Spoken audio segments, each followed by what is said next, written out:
knowledge be the source of such signals. The radio and optical spectrum allows the existence of perhaps billions of signal channels. We are faced with exploring a multitude of combinations of stars and channels for an elusive signal whose actual form we can only guess.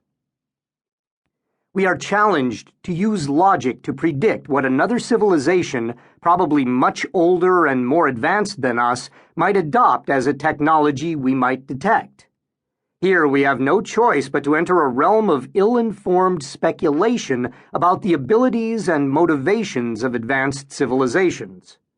To reach an answer, we have to become futurists, reaching far beyond our usual comfortable world of telescope technology to arrive at possible scenarios for the distant future.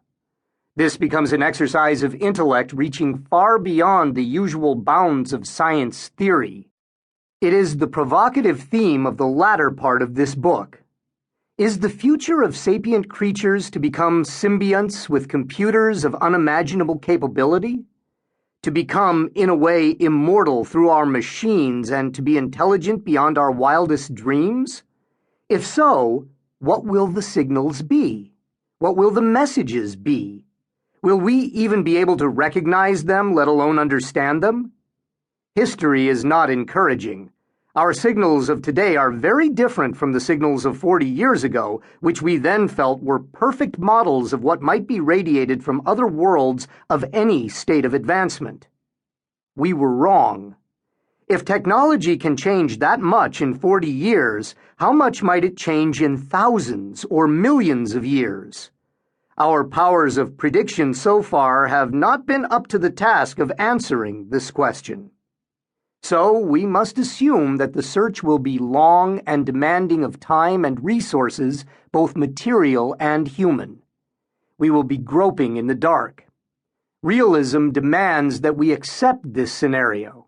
But to Seth Shostak and the others who join him in the search, it is all worth it, because the end result will be discoveries leading us along a new and incredibly rich fork in the long road of terrestrial history. Frank Drake. 1. News that would change the world. It felt as if I was sweating on the inside. I was anxious and nervous, confronting a disturbing, if melodramatic, thought. This might be the most important day in the history of Homo sapiens. The clock was easing past 3 a.m. on June 24, 1997, and we hadn't left the Institute. On most nights, this room would be forlorn, just another bit of office space in the Silicon Valley, passively waiting for morning like a garaged car. But tonight, the ceiling fluorescents hummed and flickered, while a half-dozen co-workers sat in a line like Easter Island moai, gazing at computer monitors. All that could be seen on the screens were a few lines of text and a graphic display, but they had our full attention. Hour after hour the hushed vigil continued, while on the far side of the country a radio telescope paced a dim star across the sky. Hundreds of millions of people were asleep in the landscapes between this room and that telescope, and they knew nothing of this. Not yet. But there was a chance, and we thought it a good chance, they would soon face a world that had changed forever.